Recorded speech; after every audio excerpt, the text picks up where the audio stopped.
Alright, today we are doing a review for the second half of Chapter 3, 3.5 to 3.8. So we're going to start by doing one section at a time, review of 3.5, which was ratios and proportions. So we have two ratios set equal to each other. We call this a proportion, and we solve a proportion by cross multiplying.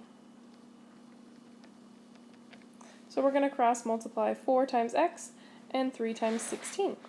So 4 times x is 4x, and we set it equal to the other side, 3 multiplied by 16. If we don't know what 3 times 16 is, we plug it in our calculator. 3 multiplied by 16 is 48. So we have 4x equal to 48, so we really just need to do the opposite of what we see. We see multiplying because they're touching.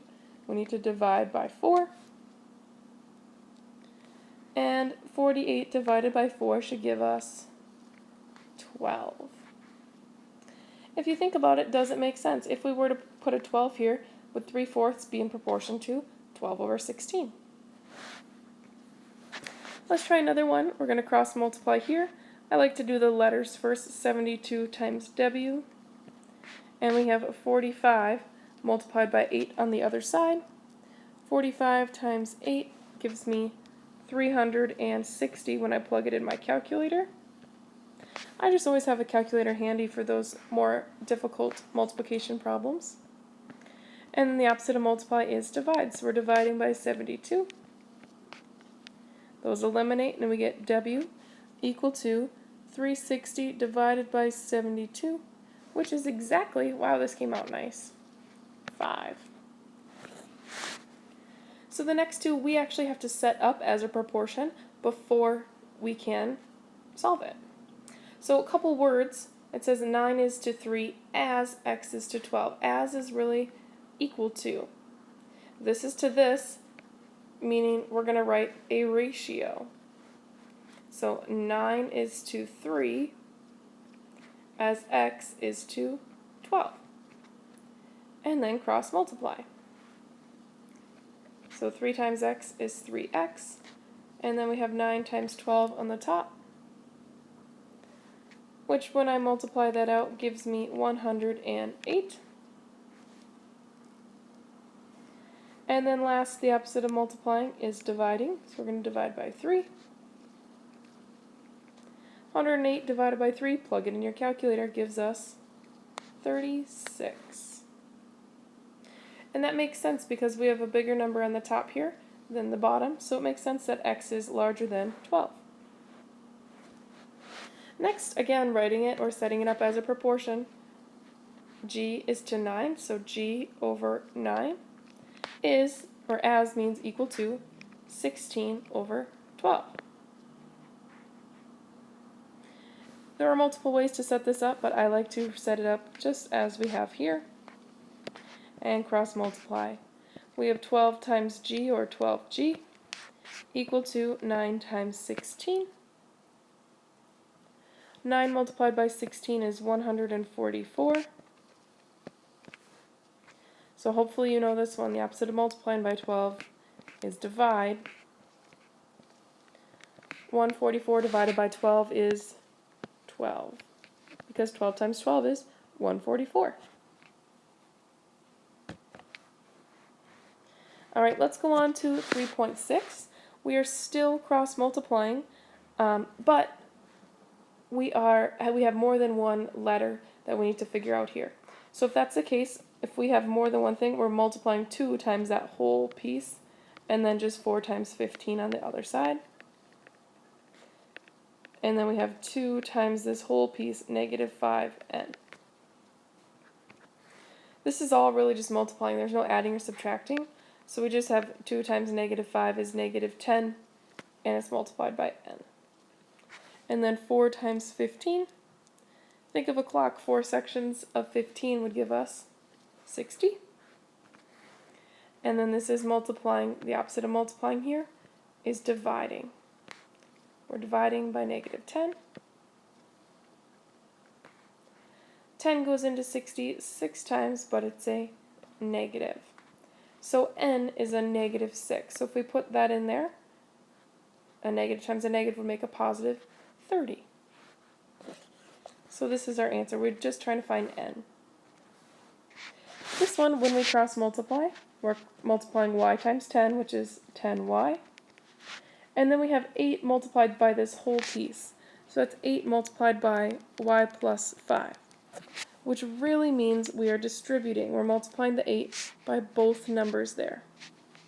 So I have 10y equal to 8y, and then 8 times 5 is 40. Remember, it's touching, we're multiplying by both numbers. And then we have y's on both sides, so I need to move one of them. I'm going to move the smaller one. I'm going to subtract 8y. Some of these steps we actually learned in the first half of chapter 3. So we now have 2y equal to 40. And then divide by 2.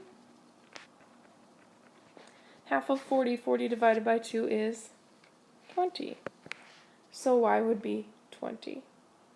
Both of the y's would be 20. Let's do one more like this. Again, cross multiplying, if we have more than one thing in the numerator or denominator, we put it in parentheses because we're multiplying 6 by that whole piece, 2x plus 1. And then the other side we have 34 multiplied by 3. Well, 34 times 3 gives me 102. And then we need to multiply 6 by both pieces. 6 times 2x is 12x. 6 times 1 is 6. So now this is just a two-step equation. There are only one set of x's, so that's just 12. So I'm going to get rid of adding and subtracting. I'm going to subtract 6. And we get 12x equal to now, we're down into the 90s. Take away 2, you're at 100. Take away 4 more, we're at 96. And then last, the opposite of multiply is divide. So 96 divided by 12 gives me exactly 8. Alright, so next one we actually have to set up our proportion. We have two rectangles that are proportionate to each other. So we have short side, and then long side. So I'm going to go the big triangle or rectangle to the small rectangle. So I'm going to go x over 3. Those two sides are in proportion or a ratio to each other, is to 8 over 5. Now if you set up this a different way and you did x over 8 is proportionate to 3 over 5, you will get the same answers because we're still multiplying 3 and 8 and x and 5. So know that there are more than one way to set up this type of problem. So x times 5 is 5x. 3 times 8, 8 times 3 is 24. So we're going to solve the opposite of multiplying is dividing. Now, we're not going to get a very nice number, but that's okay. 24 divided by 5. I know 5 goes into 20 at least 4 times. Our answer is 4.8. Alright, so that's 3.6. Then we have 3.7 and then 3.8. 3.7 is percent problems. Remember, we're still setting up a proportion. One side we have our numbers and the other side we have our percents. So they're saying 7 is 28% of what number? So when we set up our proportion, we know out of 100% they want 28%. 7 is the 28%, so that's going on the numerator. We need to figure out of what total number is 7 28% of.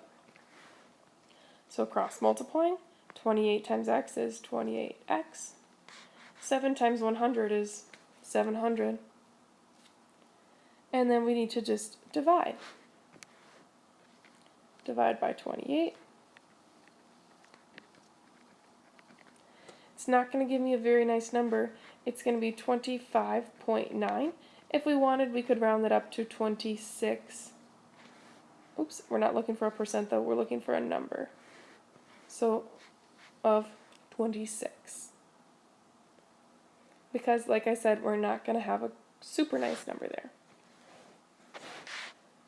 let's try the next one. We're looking for a percent this time, so when we set up our proportion out of 100%, we want to know what percent of 153 is 9.18.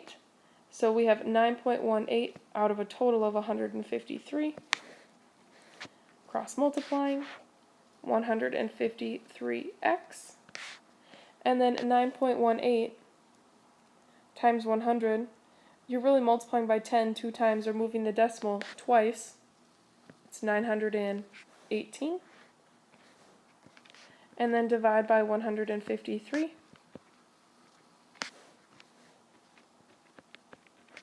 So 918 divided by 153 gives me exactly 6. So what percent of 153 is 9.18? It would be 6%. I would like you to try these two on your own and then click play to see if you get them right. What number is 60% out of 100% of 85? So of 85, what number is 60%? So notice those go on the denominator because that's what we're trying to figure out.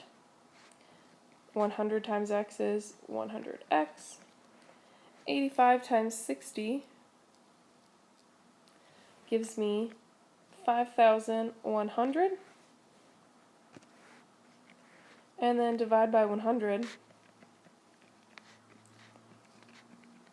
Those really eliminate and gives me 51. 5,100 divided by 100, we're just getting rid of the hundreds. We're down to 51. So 51 is 60% of 85. Last one. What number, so they want to figure out what number is 115% out of 100% of 60. So of 60, meaning of this total number.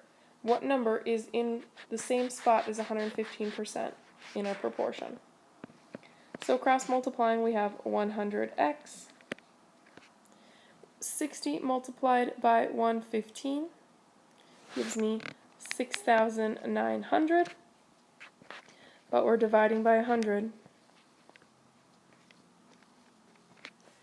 Again, we're just getting rid of our zeros. 69 is 115% of 60. Which makes sense because we're looking for more than 100%, and 69 is greater than 60.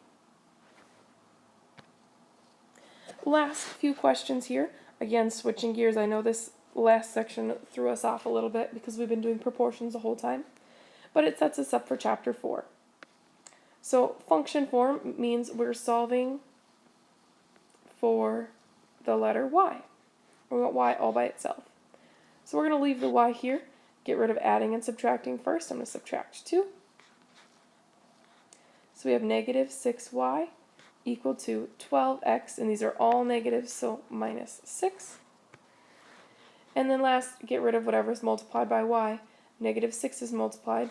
When we multiply and divide, we divide every single number by whatever's out front.